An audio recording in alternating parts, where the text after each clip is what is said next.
How do you break your addiction? Whether it's to alcohol, or whether it's to coffee, or whether it's to the love of your life, some guy or girl that you're trying to just get away from. How do you break addictions? I'm here with Ty Lopez. How you doing, Ty?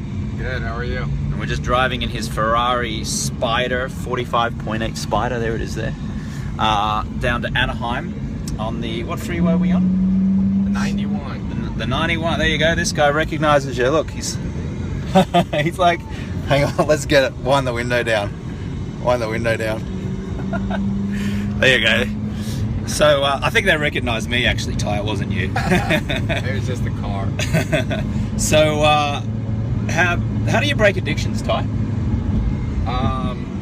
Well, okay, I think the thing about addictions, most of the addictions that exist, let's take alcohol. I was talking to a scientist who told me that people who get addicted to alcohol, there's a evolutionary reason for it. It's people we developed instincts many thousands of years ago to be able to detect very sugary ripe fruits.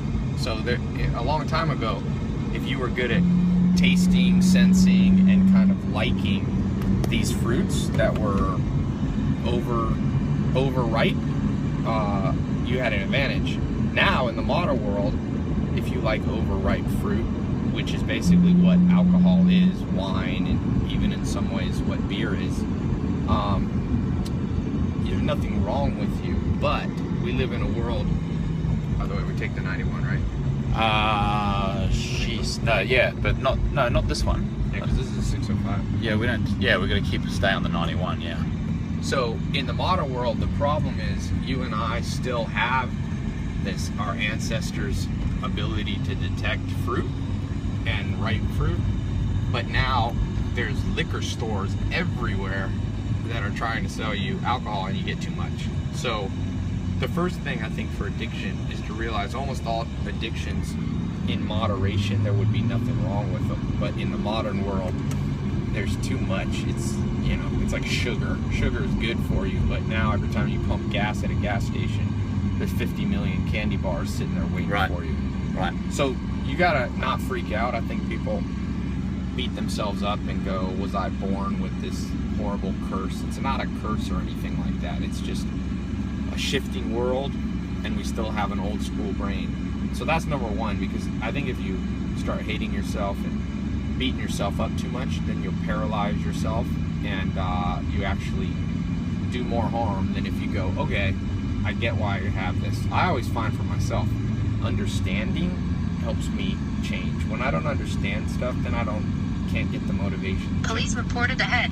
So then number two, once you have the knowledge that it's somewhat normal, and number two, you realize the only thing that will break addictions is either a lot of pain, focusing on a lot of pain, or focusing on a lot of reward.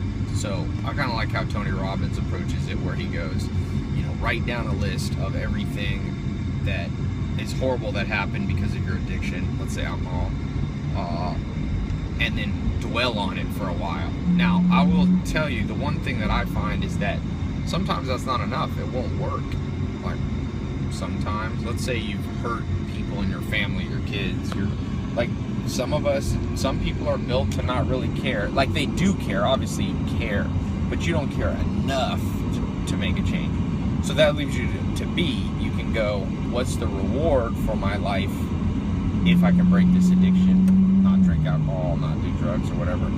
And some people will react well to that. Like, for the most part, you're not going to do big things in life if you're going to lose your, for example, financial security for the most part. There's not many people with addictions that are doing amazing things. So if a reward for you is to make $1 million and do this and that, you can use that as motivation. You got to know how to motivate yourself, I guess is what I'm saying. Right. And so those are two. And for some people, even those two don't work.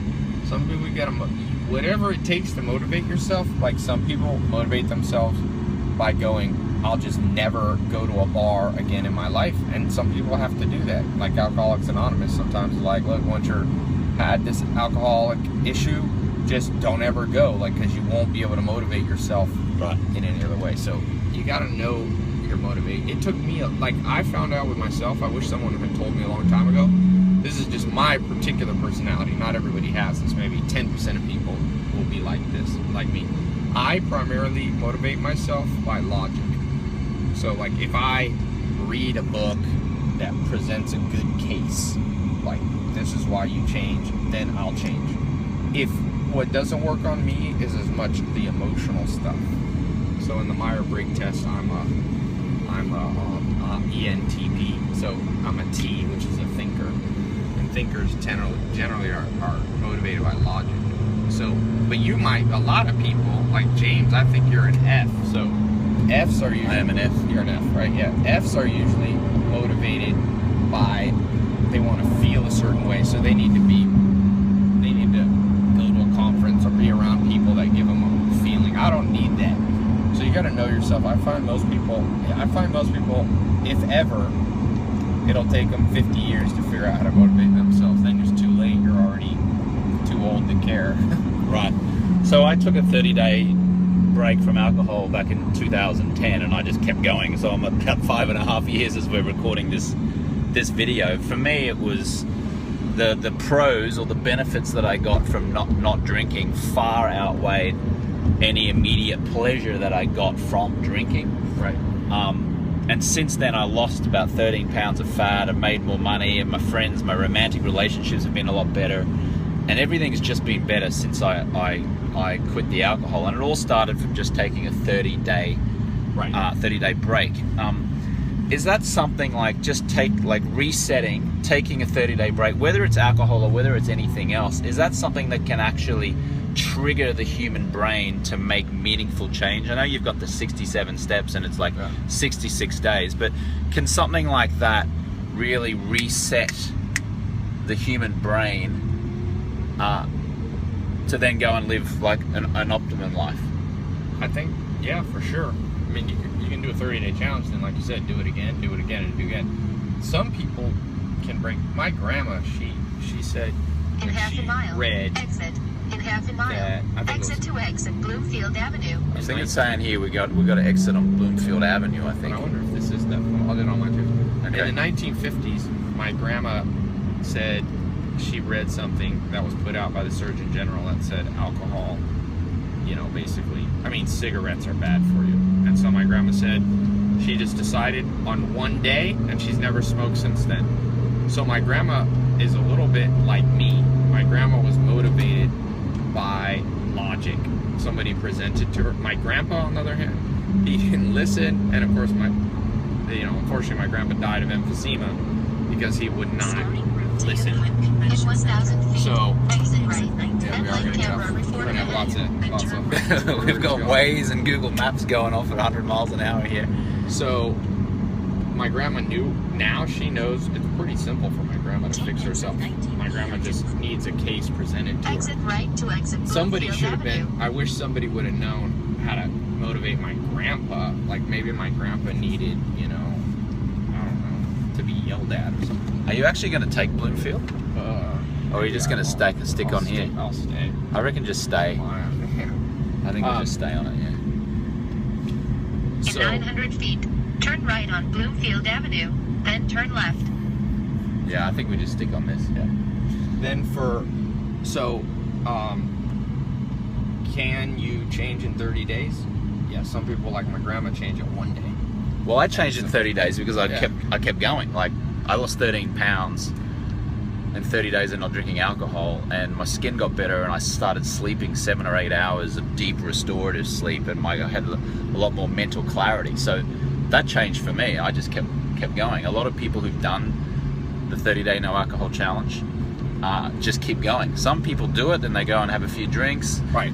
and they re-explore their relationship with alcohol, and for the rest of their life everything's fine. They just enjoy wine and champagne and beer on occasion.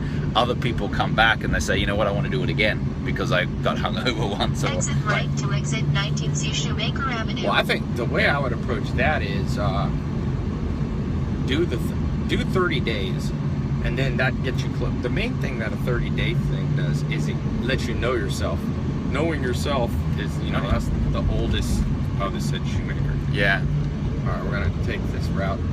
We're experimenting. So the experimentation mentality is almost always the winning one. So if you do 30 days and you're like James, In 900 feet, turn at the end left of the on 30 Park Plaza days, you Drive, go, then turn left. I never need to do this again because I now have full control over myself, then the experiment's done. Turn left on Park But if Plaza you're Drive, honest with then yourself, turn left on Shoemaker Avenue. then after 30 days, you take one drink and you feel horrible and you feel like you're back to the addiction.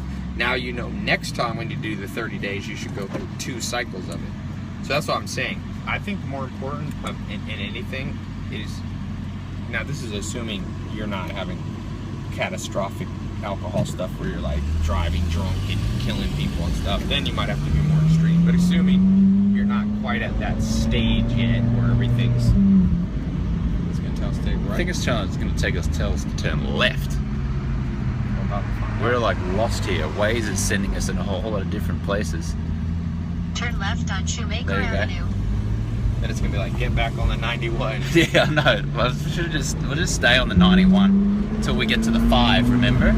Yeah. That's what we should have been doing. In a Whoa. quarter of a mile, turn right on Artesia Boulevard. Turn right on Artesian Boulevard. It's That's telling where us. we were. That's It's where telling we us to were. get on and off the whole way.